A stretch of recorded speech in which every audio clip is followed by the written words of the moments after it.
okwekumira ku mukutu gwa Uganda Lifestyle nze Sigawa Mulisha. Kati nga tuwunzika wiiki eno olunaku olwaleero bivulu bingi nnyo ebisobodde okubeera nga bibeerayo. Twalabaawo ekivulu ku lunaku olwokutaano eky'omuyimbi Carol Nantongo era nga kyali awo ku Africana Hotel. Ekivulu kino eno kyategekebwa Keti Events ate Fenel Records nebeera ng'ekola ku bya stage n'amataala. Kyali kirungi nnyo era nga okuyingira kwali kwa mitwalo 3 ku mitwalo 10 VIP n'emmeeza za bukadde 3. Kati era ne Fresh Kid ku lunaku olw'omukaaga n'abeerayo n'ekivulu ate kossa n'ekikadde ekyabadde awo ku Sheraton Hotel. Kino ekyalimu abayimbi Jose Chameleone, Betty Porogoma, Sesha Mayanja, twalabyewo ne Sechewa n'abalala. Kati embeera endala yabadde awo Erugogo Cricket Oval.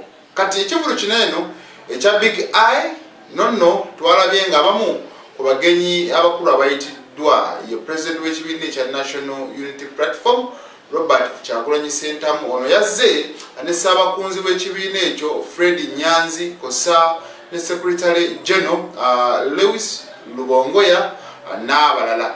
Mu mbeera y'emu Big Eye mu bigambo bye yasobodde okubeera ng'ategeeza ye yabadde musanyufu olw'ekyo kye yatuuseeko lwa nsonga nti emyaka ng'eno emabega yali tasobola kuteeka wadde lujja lwa fuuti 10 ku 10 n'ajjuza bw'abanga ssaawa zino eno yasobodde okufuna congregation audience efaananako bw'etyo kitegeeza nti ekyamazima alaba essuubi mu music we gy'alaga.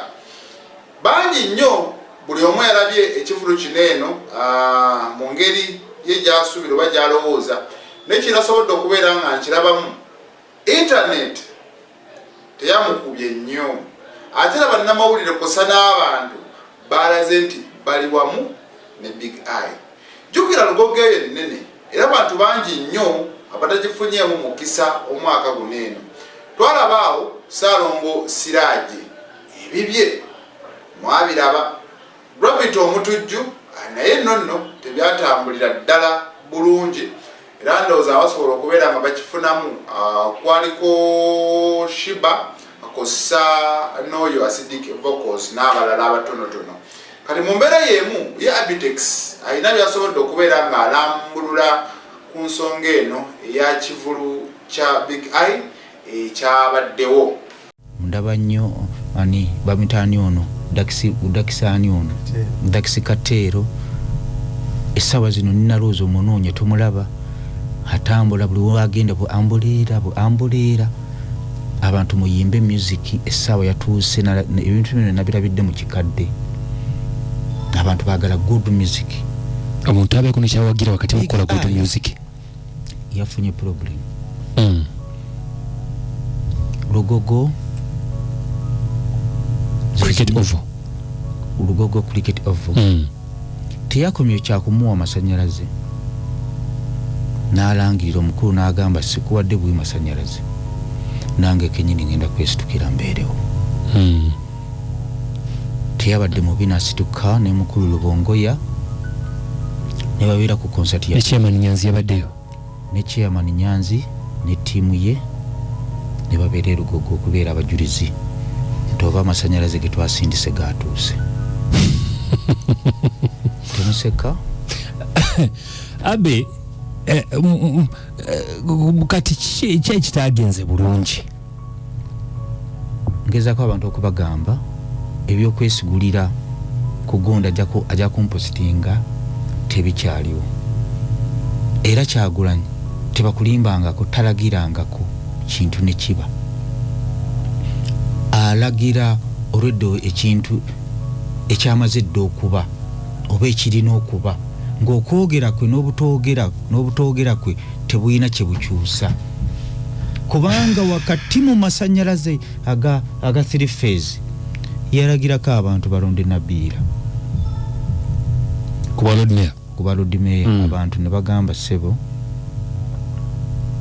totutegeerera ne balonda Omulodi Erias Lukwago n'ababaka abalala bangi bye yalagira ne bagana okukola ki kana kalowoozo kagenda akalowoozo kagenda ku bayimbi alowooza nti gwina kuteekayo concert Kyagulanyi akupositinga ofuna abantu nga tolina music, ekyo tekikyasoboka kubeerawo ate tekibangawo mwali mukifuna bufunyi bubi nkuwadde abantu bazza positinga ne batafuna nga babulako kimu kyokka butakuba luyimba lwa ggwanga. Big Eye yafunye ekizibu babanga tubadde tumuwa akakadde k'esiringisa oba bubiri.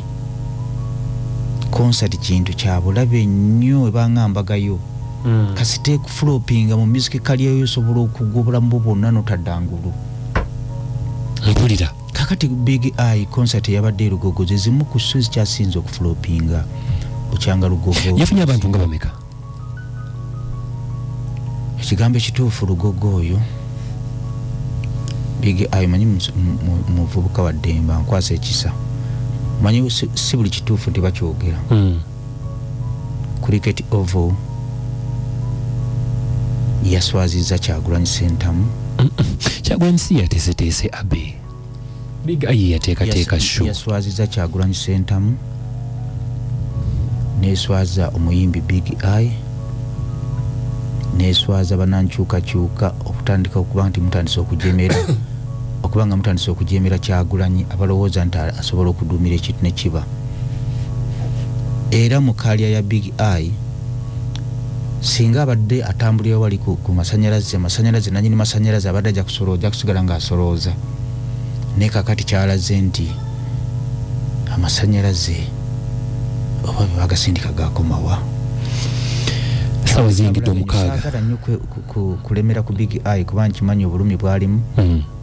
Essaawa zino ali mu loosi ya myezi nga 15. Big Eye ku nnyingizayo nga bw'ogiraba okubanga concert ya flopinze eri myezi nga 12 kuba yafunye abantu nga 600 ku lusanvu. Tekisoboka aba abantu musajja lukaaga musajja siriko nyumye ebyo abaddeyo olina akantu kootera okwogera omugenzi wakola otya waziika gwambikira sebunza kunyumiza na ziika kyenkugamba munjogere nyangu kale munjogere nyangu ojjukirayo ewa ku PTC wa Mitanda Luzi twaligambye nti oba Big Eye singa concert yagitudde ku PTC wa Mitanda ani yazine sente kane tazina senteka ngenda kubuuza Kalo Nantongo yazine senteka Kalo Nantongo ye yafunyemu mu concert yatuteeka era ye yafunye Kalo Nantongo tiyetaga mu concert kugenda na sente naye kifaananyi kye keti kiyamutegekedde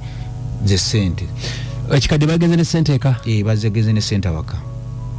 Big Eye ali mu mabanja ga milioni nga 10 ku 13 era singa simanyi nkolagana gy'alina ne president wa omanyi fe General Salim Saleh abantu abamu tumuyita president kubanga eggwanga lifugako 65%. Yenza bu tebukoza kadima Habirex tukwebaza nnyo kubanga ojja buli Sunday n'otuweereza wano ku Beat FM ekintabuli ky'omuziki ekisinga mwebale nnyo mwenna abaddeko nga muwuliriza till next Sunday inshallah Mungu bw'atuwadde ku bulamu twolekedde mbageza weekend batumaze okuwunzika Big Eye tumusaasirako concert zezimu concert zasinze okuflopinga omwaka guno naye tagwa mu maanyi sigale ng'agezaako n'abayimbi abalowooza nti bajja kuba amasanyalaze mufune nga temulina music mufune abantu ekyo temuddamu kirowooza mukole music muvemu ebyo byobufuzi ebibazza emabega.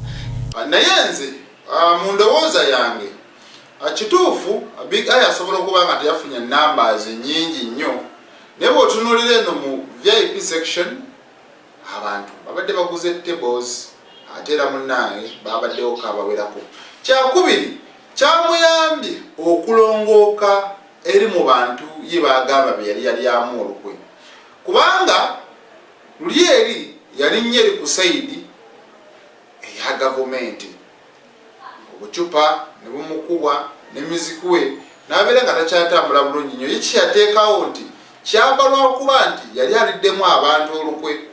Saawa zino eno buli muyimbi ne bw'obanga olina ssente naye ng'ekyamazima tokyali nnyo mu matu g'abantu obaamu n'engeri gy'olya nti kikkosaamu. Kati Big Eye bw'abanga asobola okwetikka omwezi mulamba nga twogera ku show ya Big Eye kiregeeza ati nno kibadde kyanjawulo. Kati yawedde still ku show zonna ezibaddeyo eno gye badde balindiridde okulaba n'okumanya butya bwenaatambula. Ekirala osanga principle ow'abantu nga bwe bamuyita okujja ku Big Eye kyayongedde ddala okukakasa nti ono afuuse munnaffe. Okategeera osanga okujja ku Sheeyu kyayongedde okulaga nti ono bannange afuuse munnaffe.